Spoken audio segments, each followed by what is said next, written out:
And we are back to one of our top stories of today, the effect of delayed U.S. sanctions on Russian energy sector targeting Serbia's leading refinery, NIS. To talk about the effect of the sanctions, I'm joined by Kerry Longhurst, professor at Collegium Civitas in Warsaw. Thank you so much for joining me on the program today. You're welcome.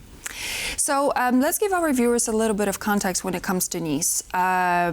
Majority of shares of NIS, so around 56%, belongs to the Russian Gazprom company. It's been sold, the majority of those shares has been sold in 2008 for a very, very small price of only 400 million euro. Do you think that Serbia, considering the situation, is going to try to buy out the shares from Gazprom, or is perhaps Vucic playing a sort of a tightrope game between actually being okay with Russia and having a good relationship with Russia while being quite okay with the West? Right. Well, I mean, he has to definitely come up with a strategic answer to this situation.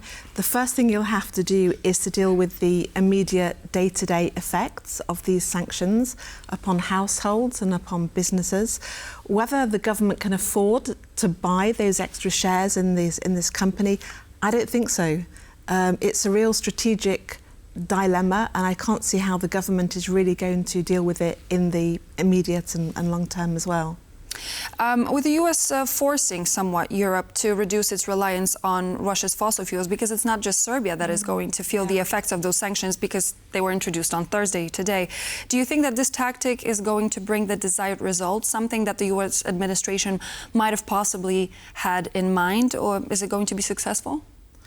I think it's really hard to say, but from my perspective, the situation that we really should be thinking about is how the Serbian government is going to cope and the Serbian people are going to respond to this and deal with it in these next few days and weeks.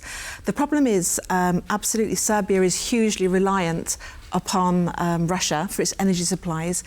But it's a real double or even a triple whammy, because not only that, but also Serbia's energy mix doesn't have the renewables to compensate against the loss of this, because of the reliance upon non-renewable energies. So it isn't just dealing with these immediate sanctions. The fact is it doesn't have hardly any other energy resources to rely upon.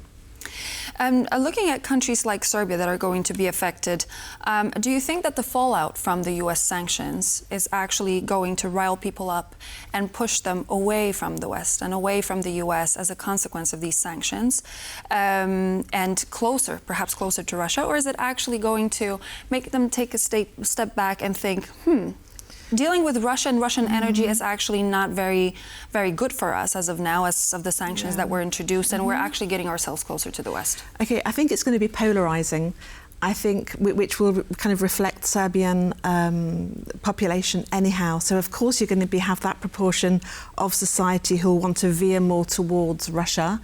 And then I think you'll have the younger portions of society who will want to see this as an opportunity and a stepping stone to realign the country towards the West and the European Union. So I think it will have more of a polarising effect, which the government is also going to have to deal with as well. We've had an official statement from NIS saying that NIS is working to overcome this situation, adding that it would work with the US Treasury to seek its removal from the sanctions list.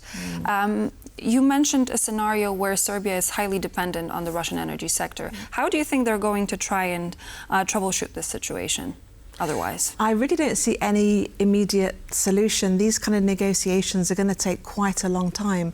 So I don't think we're going to see a solution very quickly, and I think it's going to trickle around over the next few weeks and months. Do you think the European Union is going to reach out a helping hand to Serbia? Well, the thing is, the EU has been reaching out to Serbia for a long time. The EU has been trying to encourage Serbia to redirect or improve its energy mix, to invest more in hydropower, in solar power.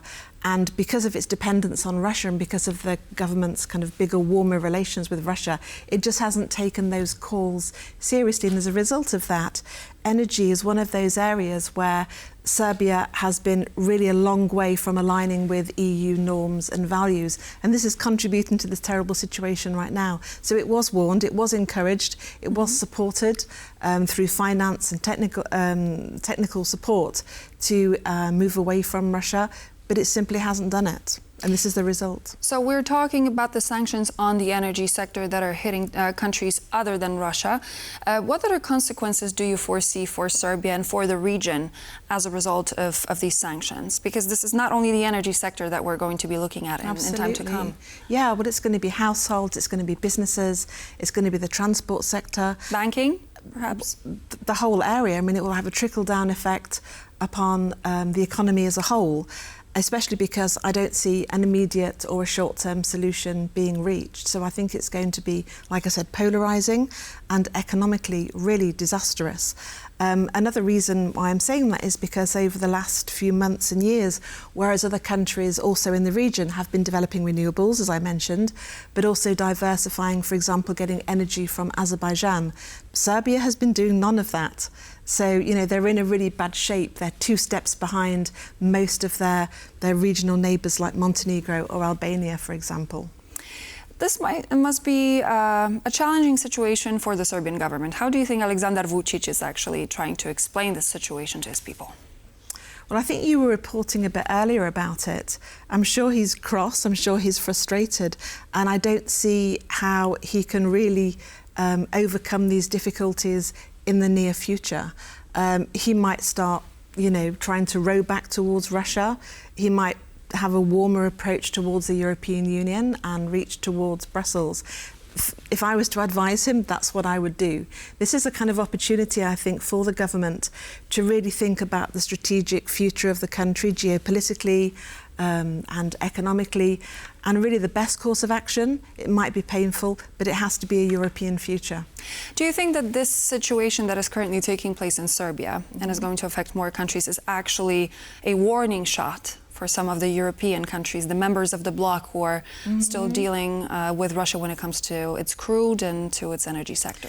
Yeah, but the thing is, you know, it's another warning shot. This has been in the making for, I think, for many, many months, if not years now.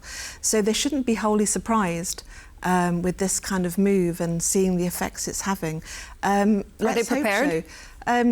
Probably not, no. I think people haven't really been taking it very seriously. But maybe this more recent episode may well indeed push people into making a better decision. Last but not least, we know that Serbia is formally seeking European Union membership, but they refuse to join the sanctions against Russia. Do you think that this situation is going to give them a stimulus to rethink their decision? In a sensible world, yes, it would do, but we're not necessarily living in a sensible world right now. That would be a logical conclusion I would choose as a Serbian leader. Let's hope that at least some thought is given to that, to redirect the country towards the West and Brussels. And yeah, time will tell. I wouldn't want to kind of put my finger on something, definitely. Thank you very much. Kerry Longhurst, professor at Collegium Civitas in Warsaw, was my guest tonight. Thank you so much for joining me. Thank you. And so this would be all for now here on World News Tonight. I'm Klaudia Czerwińska. Thank you very much for joining us, and I hope to see you back here on TVP World for more news and features.